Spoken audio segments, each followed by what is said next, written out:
All right. Good afternoon, everyone. Thanks again for joining. Megan Folkerth, Senior Director for Health Policy and Systems here at Interact for Health. And we're going to share some details about the Advocacy Capacity Building RFP that just released last week.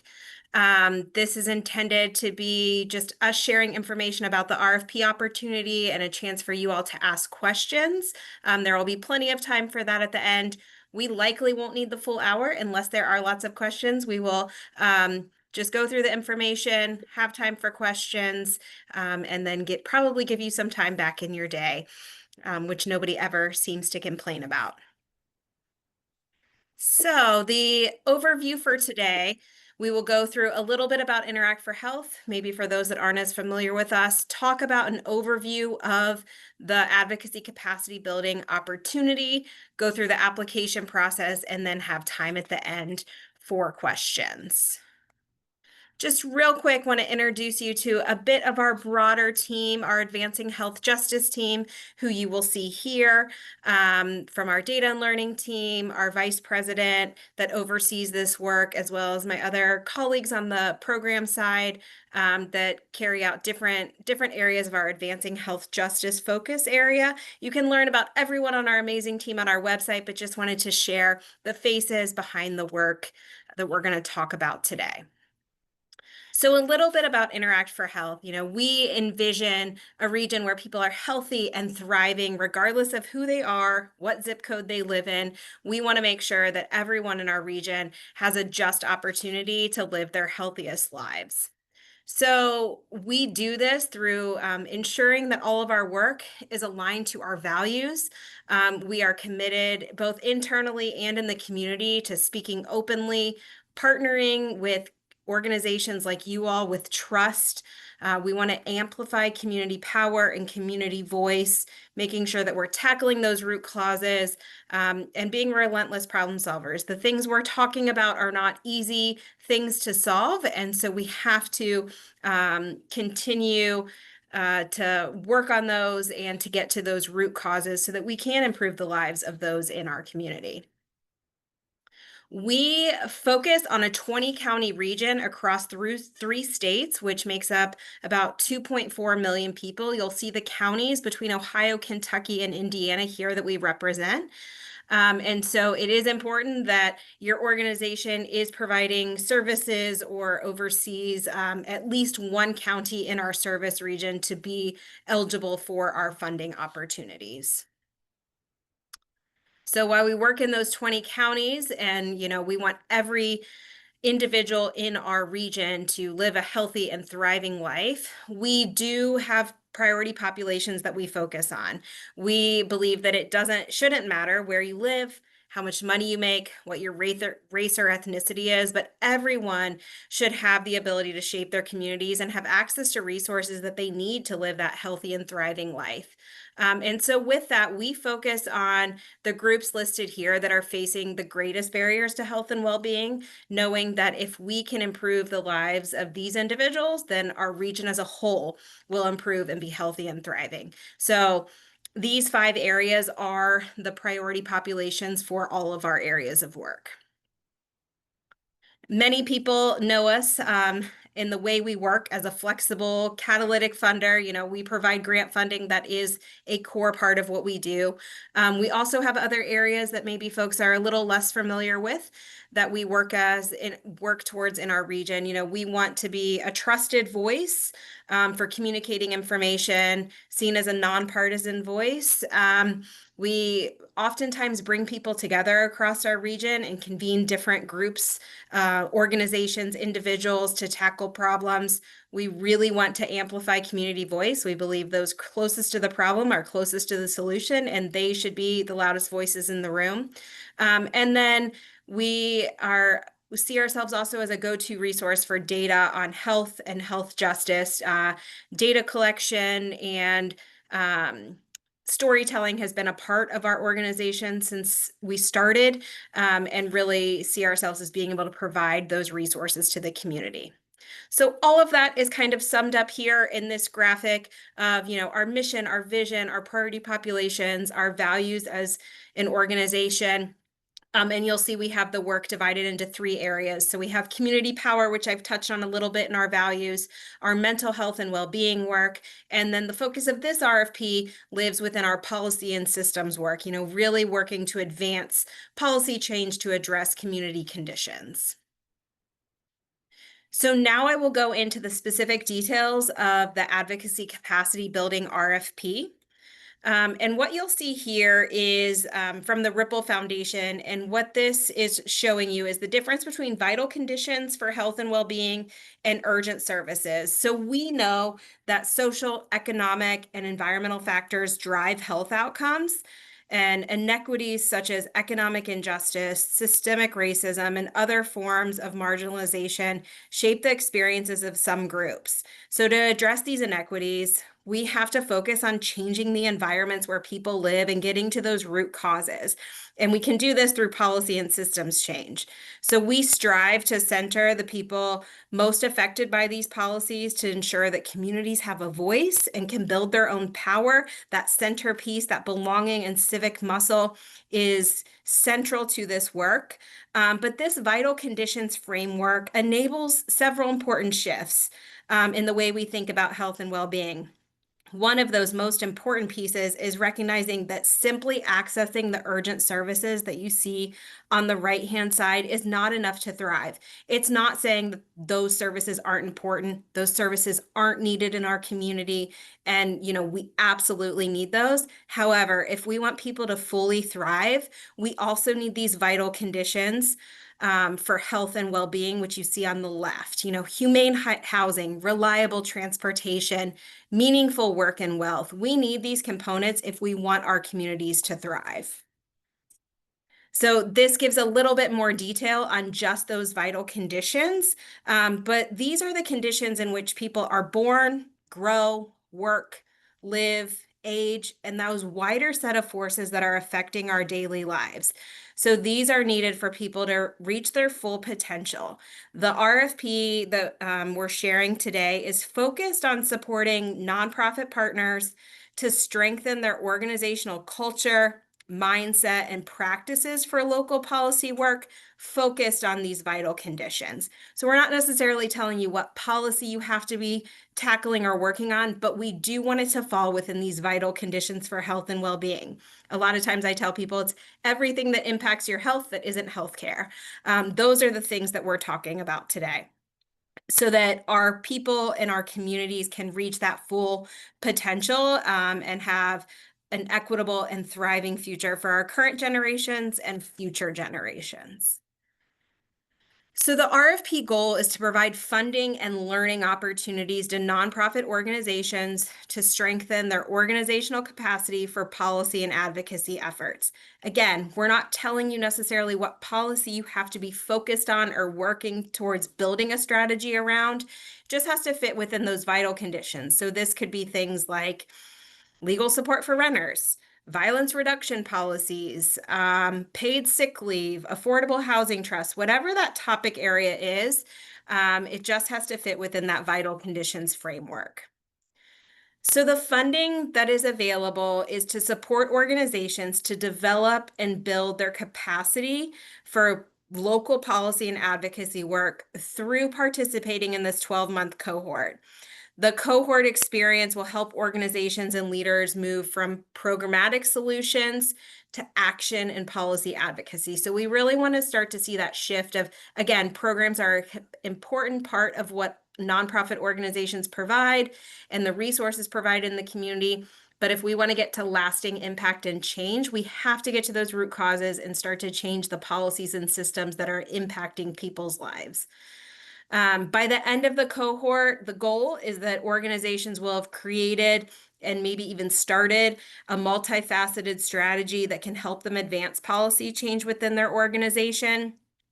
And the cohort will focus, you see here on the right-hand side, the various phases of the policy and advocacy cycle. It isn't just passing a policy. That's often what we think about, but we have to go from agenda setting, cutting the issue to that policy development, all the way through good implementation and enforcement and evaluating the policy so that we can monitor, adapt, learn, understand if these policies are working in our communities.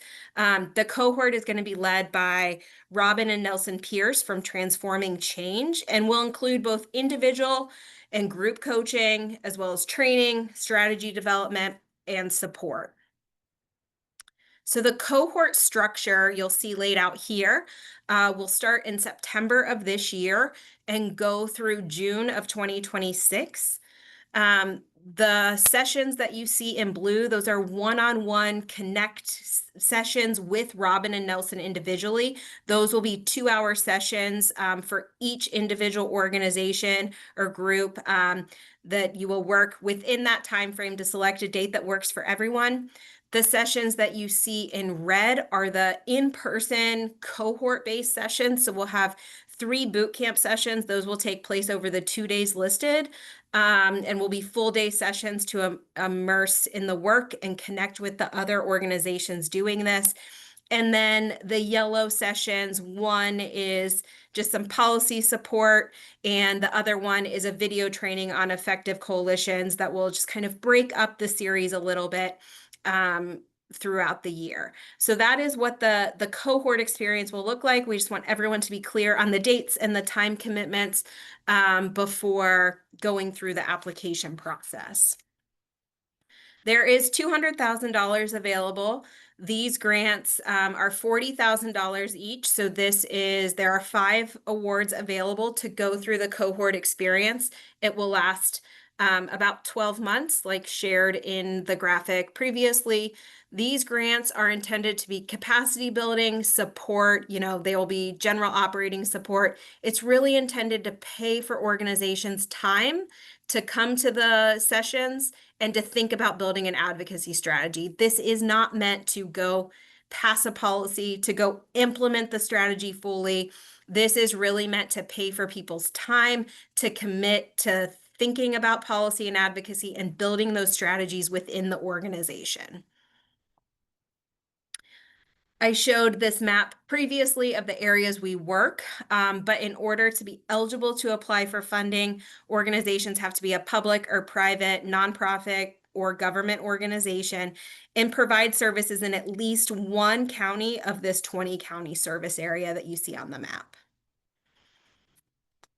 Talked a little bit about the cohort structure, shared the dates, what that will look like. But the grantee requirements, we do want organizations to have a stated commitment and focus on advancing policy change, something that they're committed to and willing to devote staff time to. Participate in all the individual and group sessions.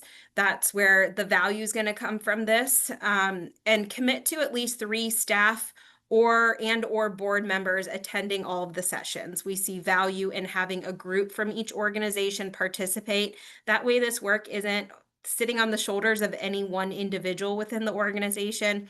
We recognize that a lot of the organizations that will likely be participating and applying for this probably do not have staff that are solely devoted to policy and advocacy work. And that this will be divided amongst individuals within the organization. So important to have those organizations fully committed and having multiple people participate. It could also be if you have a strong volunteer base and maybe some committees within the organization that one of your volunteer leads or something like that could participate as well. Certainly happy to answer questions or talk through who the best fits from your organizations would be. And then just participate in evaluation and learning activities. This will be fully kind of baked into the cohort. It won't be anything additional that we'll be asking people to participate in, but this is the first time we're releasing this opportunity and building it along with Transforming Change. They've done lots of cohorts previously, but this one will be the first that we've engaged with them on. And so we just want to understand how this works for individuals. Does it meet their needs? What changes or shifts should we make in making sure that we're providing the best opportunity to organizations in our community? So the application details, you'll be able to see the application questions on our website. So you can see those ahead of time. But to give a brief overview, the things that we are asking organizations to share at the application stage are the proposed policy area focus. Again, this doesn't have to be a fully thought out, we are going after this specific policy, or this is what we're building our strategy around. Certainly, if you know that, you're welcome to share it. But we do want to understand, what your policy area of focus will be, so that we understand who's in the cohort and ensuring that it aligns to those vital conditions, what the organization's capacity is to carry out policy and advocacy activities, whether that's current capacity and who that falls on, or if there will be someone else joining the organization, or how you will shift this work as you add this area potentially. How this learning opportunity will support or expand your policy and advocacy work. We want an understanding of, what do you feel like you will bring to this cohort experience, as well as what are your expectations to get out of it, so that we can ensure that we're meeting those. Who your population of focus is and what their level of engagement. Are you just informing individuals of your strategy, or is your priority population actively engaged in decision making? Where do you fall on that spectrum? What geography within our region you cover, the shifts in thinking practices, policies, operations, culture. What do you want to shift within your organization? What do you see as the opportunity around policy and advocacy that you need to make shifts around to make this a focused part of your strategy? And then while we're not asking for a budget breakdown, we do ask for an expense narrative of how will the funds be spent. It is $40,000. It is meant to, pay for people's time, but are you also bringing a community member along and you're paying for their time? Or what does that look like of how these funds will support the work within the organization? We will have a group of reviewers, both within Interact for Health and external, that are reviewing the proposals, so that we have varying perspectives on this. But the things that we'll be looking for align to the questions that we're asking. Nothing hidden here, nothing trying to be sneaky of something we're looking for. We want to understand what the organization's commitment to learning is, and their desire to strengthening their culture practices around advocacy and policy work, what that defined issue area is. Are you sharing that? Is it aligned to the vital conditions for health? How you're authentically centering people and communities that are most impacted. And if we haven't built that strategy out yet and we need to build that out, just be honest with us. We want to understand, we recognize a lot of this is a journey that organizations and individuals are on. And so understanding where people are in that journey. Does the proposal focus on people and communities that align to our priority populations that I shared at the beginning? We certainly recognize that policy work impacts an entire community, but we need to be taking these populations, their perspective, their voices into account as we're developing policies and making sure that our policies and practices aren't doing harm to these populations. So how are we engaging with these communities? Does the proposed policy area work to reduce health disparities, advance health justice?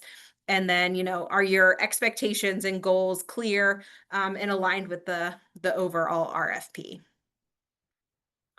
So to get a little bit into the application process on how to apply, if you navigate to our website, you will see a funding tab, and under that you will see open funding, and that's where this RFP lives.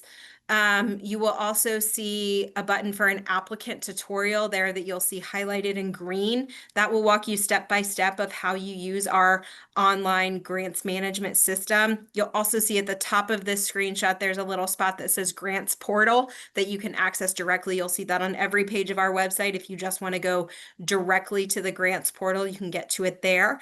But this should walk you through everything that you need. If you have questions, there's screenshots of getting through the portal. I will say, if you need assistance with the application process, you'll see our Director of Grants Management, Christine, is available to help answer questions or help walk you through things. And also, there was one other thing I was going to say. Oh, if you have received a grant with us within the past couple of years, there's a chance that you already have an account in our online grants management system. And so you should have a password or an account. Someone at your organization might already have one if you've received a grant from us in the past few years. So it's worth checking, see if you do the forgot password link, something like that. And if you're not sure, feel free to reach out to Christine and she can check to see if you have an account. We can also, if you don't have an account, but someone else at your organization does, we can connect those accounts on the back end so that they all tie to the same organization. So you're not having to repeat the organizational information. The timeline, we're here today on July 1st with the proposal webinar. The proposal deadline is Friday, August 1st at 5 p.m. We will be doing application review between August 4th and August 19th. If you've had grant funding from us before, you know that we typically do site visits where we come visit in person, dig into some further questions. Given that this is a smaller grant opportunity and just the type of opportunity is, since it's for a cohort learning experience, we're not doing scheduled site visits. We will do follow-up calls, maybe an email if there's a clarifying question, but those will only be as needed. They will not be standard across all applications. And then we will notify everyone of grant awards by August 25th. So with that, I will share this and then I will go off of screen share so that we can have time for Q&A, but we do have a couple of community information sessions that are available if you have further questions. And as always, you're welcome to reach out to me and ask questions, but we will have an in-person session at our office Tuesday, July 8th from 10 to 11:30 in the morning. This is a drop-in. Come ask questions if you want to do it in person to ask about the RFP. If you're thinking about an idea and want to talk through something, we'll be here and available. There's also a virtual session on July 21st from 2 to 3:30 p.m. And that is, you have to register for that one just so that we can send you the link to access the Zoom call. But that is drop in at any time during that time frame and ask questions about the RFP. And again, there's my contact information, my phone number, my email, if you do have questions and want to reach out.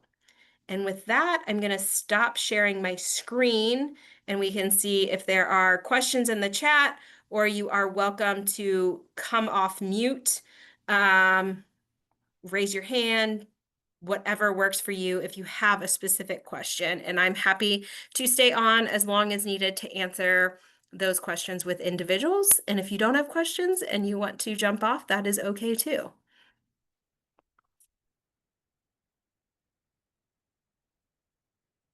Hello, thank you so much for this information. That was really helpful.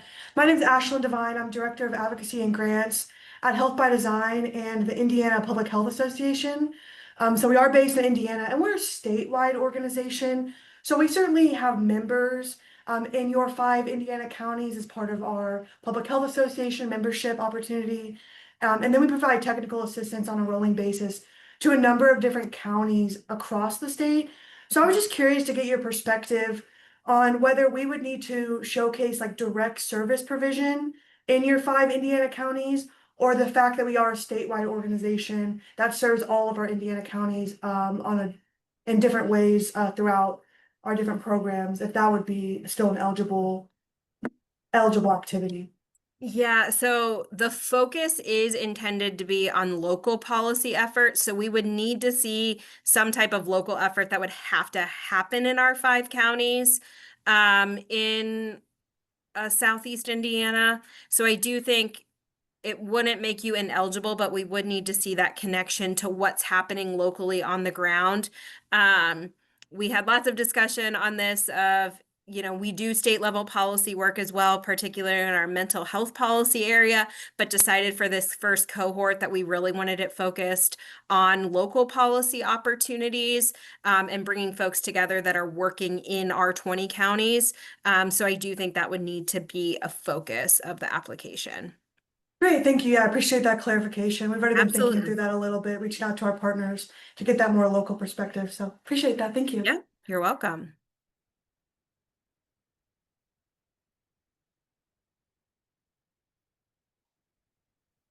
Any other questions? Alice, do you have one? Yeah.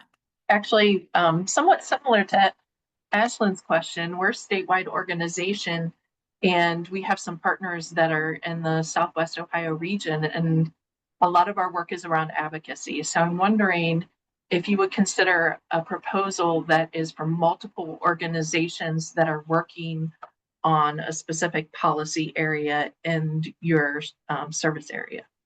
Yeah, I think that could be an opportunity. I do think this is, I don't want to steer folks wrong and do want to be clear that this probably is for folks that are early in their advocacy journey. So maybe Prevention Action Alliance is further along, but some of your local partners aren't as far along. And so that would need to be the focus. But I do think this really is intended for organizations that have not done a lot of policy and advocacy work. It's not a core part of what they do. It's building those skills to allow them to enter into that space, or maybe they've done a tiny bit but haven't had the official skills and training. So I just want to be very open and honest Really about helpful. like what this is going to provide to organizations, and who the best fit is. I really think it's those organizations that, it is a newer area for them. Maybe they've dipped their toe in, but haven't done a ton, have never had an advocacy strategy kind of situation. Totally makes sense. Thank you so much. You're Appreciate it. welcome. Hi, this is Charlotte with UCAN, Ohio. Along that same line, do you see the cohort as being helpful to those who are newer in leadership in the advocacy space? I Just think it potentially could be. Maybe the organization has a history of policy and advocacy, but the current staff doesn't have as many of the technical skills, um, that that could potentially be a fit. okay, thank you. That's Yeah. helpful. And I see a question in the chat, Amy, about 3 staff and board members needing to attend. Do they need to be the same individuals at all sessions? I think we could, I don't think we're going to be hard and fast of like these 3 people showed up to the first time and then somebody else came to the second one, but I do think you're going to want a group that is committed to working on this over the year. And so if anything, I would encourage like a core group of folks, and maybe at least 2 of them are the same every time, because I think the difficulty will be if new people are coming to the different sessions, we'll lose some of that continuity, in building those skills. And so I do think as much as you can keep those the same, it would be ideal. But say you have maybe 4 or 5 people and 2 of them always come and those other 2 to 3 are switching out, that could, based on the topic, that could work. But I do think we'd want at least some consistency.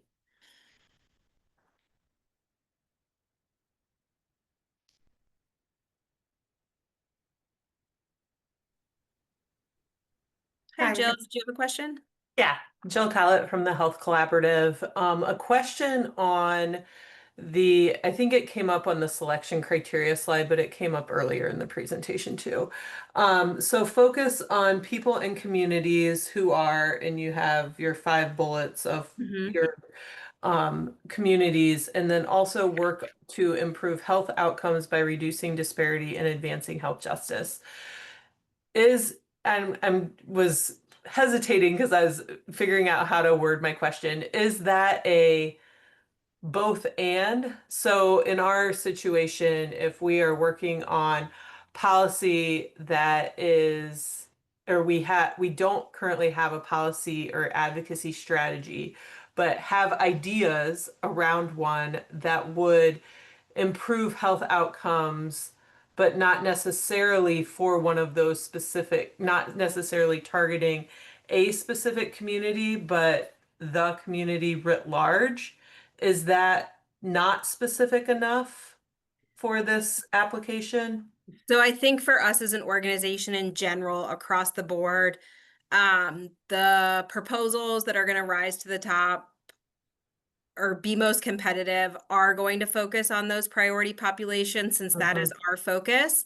Now, certainly, like I said, we understand that policy work, you're passing a policy at the community level, which is going to impact everyone because it covers the entire jurisdiction. Where we kind of dig in is how are those most impacted by the policy? How are their voices heard? How are we taking into account those priority populations?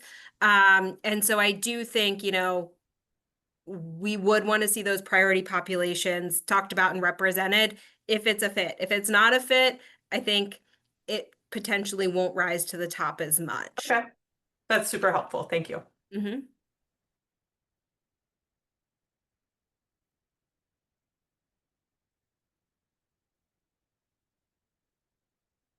Any other questions?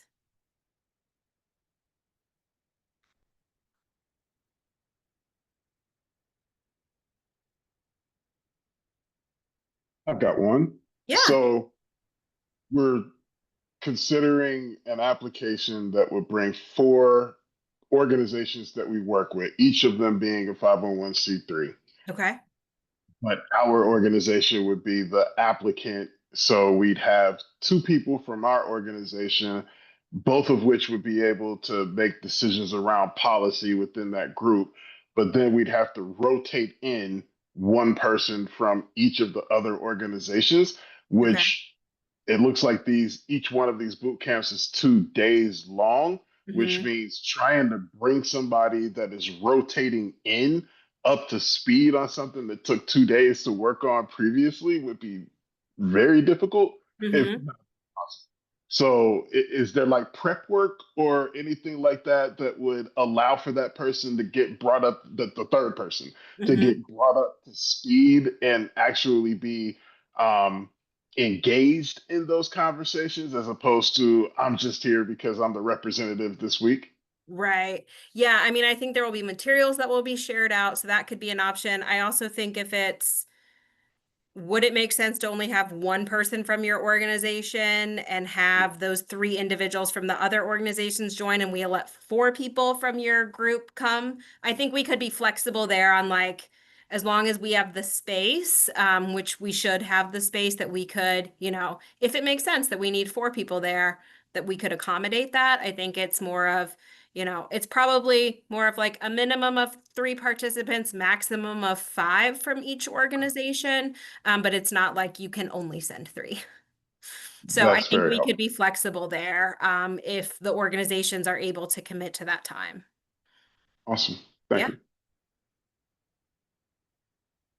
And I see, Charlotte, your question around advocating for access to healthcare.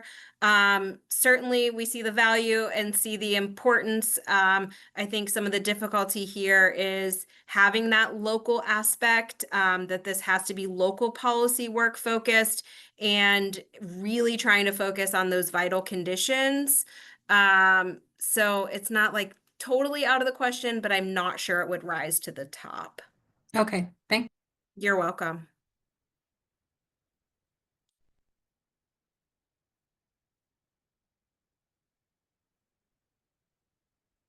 Any other questions? And again, feel free to reach out via phone, via email.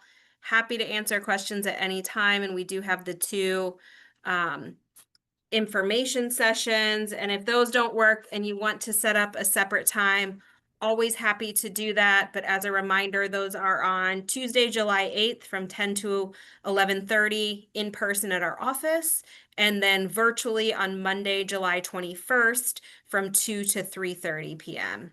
And Andrea, I see you missed the recording or missed the beginning. The recording will absolutely be available along with the slides. So we will get that posted to our website in the next couple of days, and it'll be available to you there.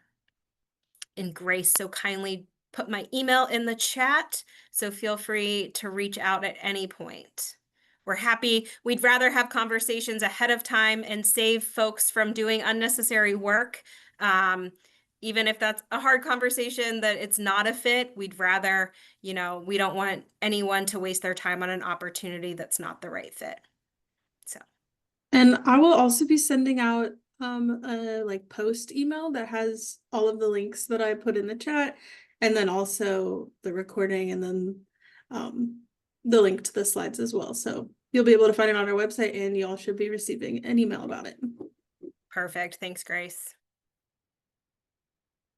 All right. If there's no other questions, I appreciate everyone taking the time to join today and look forward to connecting in the future.